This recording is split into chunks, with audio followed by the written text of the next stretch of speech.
Hey friends, I did a couple of videos walking in San Francisco and Berkeley when I was in California, and it just occurred to me that I don't think I've made a video of myself walking in Singapore, and I am on a walk, and I figured I might as well turn on the camera and just start talking. I'm pretty sleepy. I didn't sleep very well last night, and my mouth is dry, so I don't know if that's going to affect anything. But what do I want to talk about? So many things to talk about, and yet nothing immediately leaps to mind. I could talk about my Substack some more. It is the dominant preoccupation on my mind. Preoccupation on my mind. It is my dominant preoccupation. It's the main thing that's been on my mind.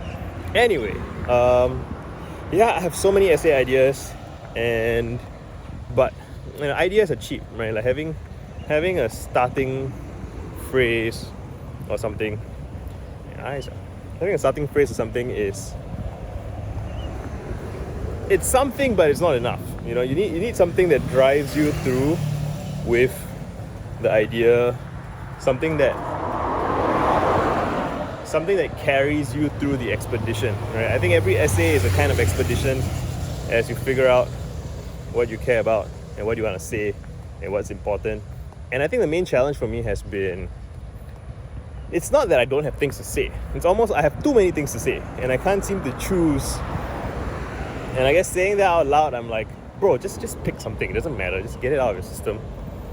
True, but I guess I'm perfectionist and I'm conscious of how the right string of words, the right string of ideas has a much more powerful effect than a slightly less effective set. But if you wait too long and you don't ship anything, then you kind of forfeit your shot, right? And especially when you think about this in relation to readers, audience, a market.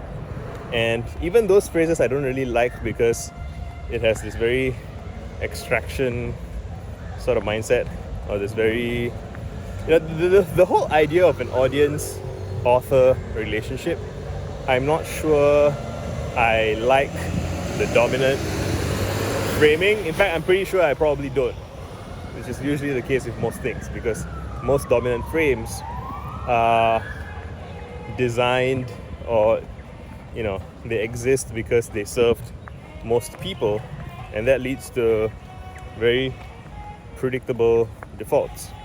Not just predictable, but like the structure that they have is suited for a certain purpose, and if you want to do something that has a different purpose, then that's not going to be as easy.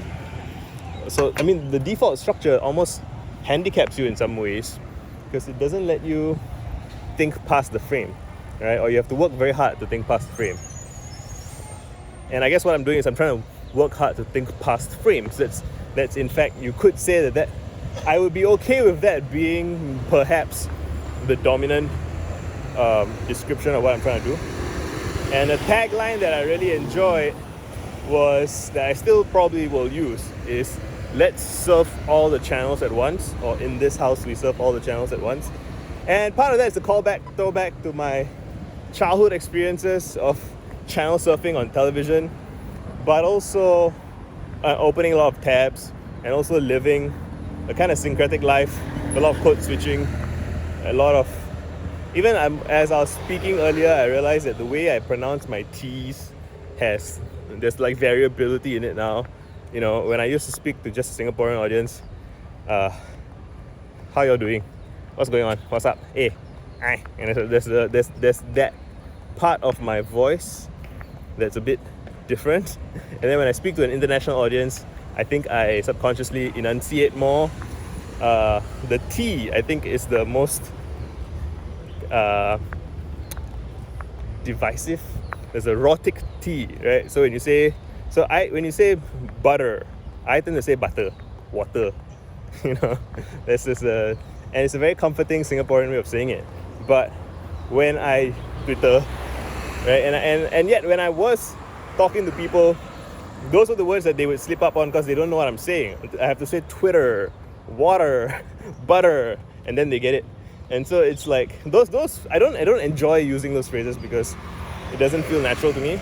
But I try to do a little bit of it so that they don't little bit do a little bit.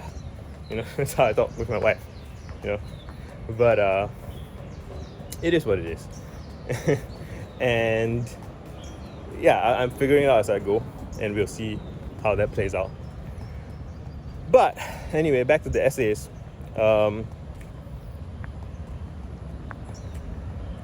trying to figure out how to phrase things, how to frame things, and so I don't know. There's a part of me that's like, oh, come on, you're really overcomplicating something where your task is just to sit down and put down a bunch of words and hit publish.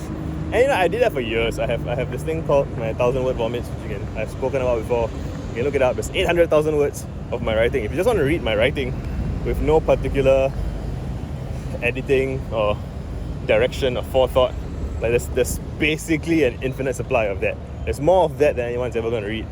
And I don't feel too great sharing. I mean, I'm glad I wrote it, but I wouldn't recommend anyone read it because it's a very messy process, right? So I was talking about audience-author relationships, and the valuable thing is really feedback, right? The valuable thing about publishing is that you can get other people's thoughts on your work.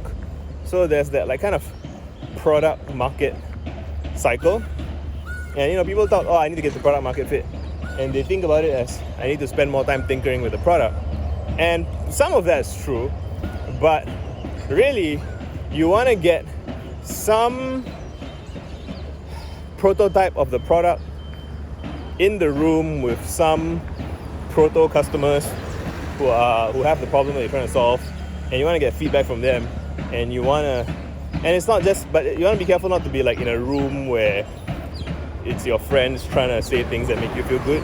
No, you want to kind of get to the people in problem space. Ideally, you might even get someone else to do it on your behalf, right? So that it's not the creator of the product, but it's just some guy using some product, talking to someone who also has a problem that the product might solve. And then that will give you the information that you need. And so saying that out loud, I'm beginning to realize that, again, this is the problem with when I was working on Introspect as well. And Introspect turned out great. I'm very happy with how it turned out. And I love the reader feedback that I've been getting. But like, I spent almost 3 years on that, and I don't think it's necessary to spend that long. Part of it is like hubris on my part because I'm, arrogance or ego.